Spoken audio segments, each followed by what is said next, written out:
Cloud and company are onto something new. More and more companies are adopting a multi-platform strategy as console exclusivity is crumbling. We're seeing it more across the industry, but specifically for FF7, multi-platform means bringing it to as many new players as possible. Final Fantasy VII Remake Intergrade is the modern interpretation of an all-timer, and it feels destined to find an audience with Microsoft and Nintendo players. From gameplay performance to available editions and pre-order bonuses, we'll cover 15 things you need to know before you buy. Release date: Final Fantasy VII Remake Intergrade lands on Xbox Series X and S and Nintendo Switch 2 on January 22nd.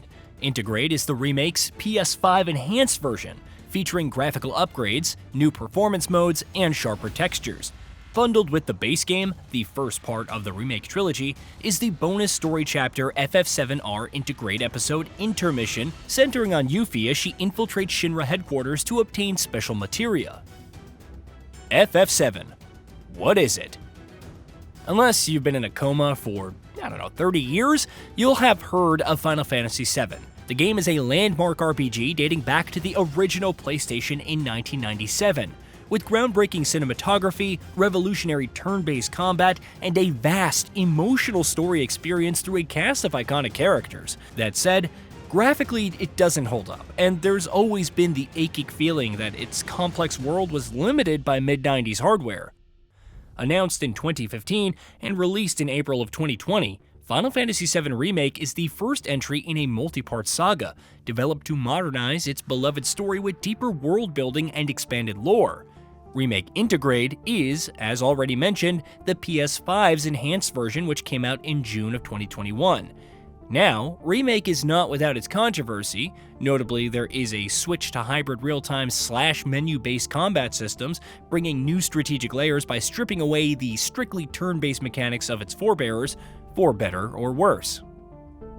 There's a demo currently available. Whether you're playing on Xbox or Nintendo Switch, you can access a free FF7R Intergrade demo right now, showcasing the game's explosive first mission, the Mako Reactor Assault. Progress made in the demo will transfer to the full game, plus a handful of in-game bonus items will become available. Revival earrings and a survival set are unlockable if you play the demo. The game runs well on Switch 2. Understandable concerns surrounded FF7R Intergrade Switch port. While compromises have been made, they're not especially drastic. The result is a game which plays smoothly and looks great on Nintendo's comparatively less powerful hardware, despite losing detail in light and fog. More so, it's been reported that the Switch 2's image stabilization outperforms the PS5 due to how it handles DLSS. But on the flip side, it's locked at 30 FPS. This might be a non-issue for you if you're used to the Switch 2's lower frame rates, but with Cyberpunk 2077's recent port reaching 40 FPS, there are shades of disappointment that FF7R Intergrade couldn't get there too. Xbox Series X targets PS5-like quality. FF7R Intergrade's Xbox Series X port looks set to visually match the PlayStation 5 version. There are two graphic options available: Graphics Mode, which runs at native 4K and is locked at 30 FPS, and Performance Mode, which targets 1512p resolution but runs at 60 FPS. Both modes look great. It's down to personal preference if the frame rate dip is a worthy trade-off for the sharpest visuals possible. Xbox Series S graphics are softer, but still look good. On the Xbox's less powerful offering, both graphics and performance modes have been reported to run at 1080p resolution. The graphics on the Series S are less sharp than on the Series X, with performance mode noticeably softer than graphics. The usual caveat applies though. Higher fidelity comes with lower frame rate, with graphics locked at 30 FPS and performance hitting 60 FPS. Works great on handhelds. As Remake Intergrade is launching to Xbox, that means it becomes a greater part of Microsoft's gaming ecosystem, and so is now accessible for the ROG Ally and Xbox Ally X. To get the best experience, users are reporting some tweaks to the handheld settings are necessary, namely resolution, shadow, and texture adjustments.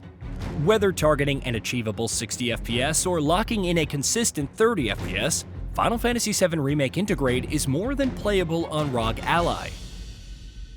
Streamlined progression available at launch. A feature not yet present on PS5 or PC, although it's coming soon via a patch, is streamlined progression, and it will be available in both Xbox and Switch versions from day one. Look, if you're a purist, you likely won't use the feature, but if you're pushed for time, after an easy ride, or just want to experience the story without the grind, then streamlined progression is worth a look.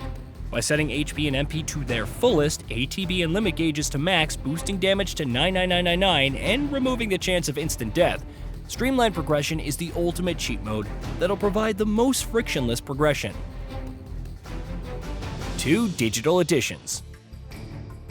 2 digital editions are available on both platforms, Standard and Deluxe. Both versions include a suite of bonuses: Summoning Materia Carbuncle, Chocobo Chick, and Cactar, Midgar, Shinra Bangles, Corneo Armlet Armor DLC, and Superstar Belt, Mako Crystal, Seraphic Earrings accessories. On top of that, the Deluxe Edition includes a digital artbook and a digital mini soundtrack. You can get the original FF7. There is an early purchase bonus available to you whether you're Xbox or Nintendo 2. Pre-purchase either the Standard or Deluxe Edition before January 31st, and you'll receive the original Final Fantasy VII at no extra cost. Despite the archaic character models, which undeniably hold their charm, Cloud & Co.'s Eco-Terrorists Odyssey is a must-play. There's a physical edition on Switch 2. The Nintendo Switch 2 version will have a physical edition available to buy.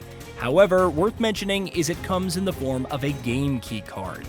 The game still needs to be installed, and at a hefty 90GB file size, it'll take up nearly half of the Switch 2's 249GB total usable capacity. If you haven't picked up a microSD card yet, FF7R Intergrade might just convince you. Physical Edition bonuses. To sway you towards purchasing the Switch 2's physical edition, there are a handful of bonuses that are exclusive to that format. One is a reversible cover, but the main incentive is a Magic the Gathering Final Fantasy Play Booster containing 15 cards. All those other bonuses included with either digital edition are present on the physical too. No plans for an Xbox physical edition.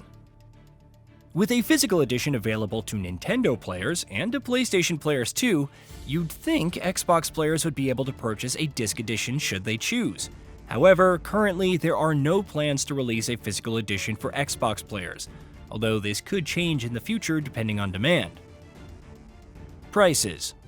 Final Fantasy VII Remake Intergrade Digital Standard Edition is retailing at $39.99, while the Digital Deluxe Edition costs $59.99. The Switch 2's physical edition retails at the same price as the Digital Deluxe Edition at $59.99. No Rebirth announced yet. The second entry in FF7's remake trilogy is Rebirth. At present, there is no confirmation it'll come to Xbox and Nintendo Switch 2, although it can't be ruled out either. In fact, it's much more likely that Rebirth will be playable on platforms beyond PlayStation and PC. Much like Microsoft's first-party titles, the developer is following a new multi-platform strategy for Final Fantasy, with plans to make the games available on multiple platforms in the future. Hey, did you know that we at Gaming Bolt upload new videos every day? Stick around, drop a like, subscribe, and hit that bell. And let us know what kind of content you'd like to see in the future with a comment below.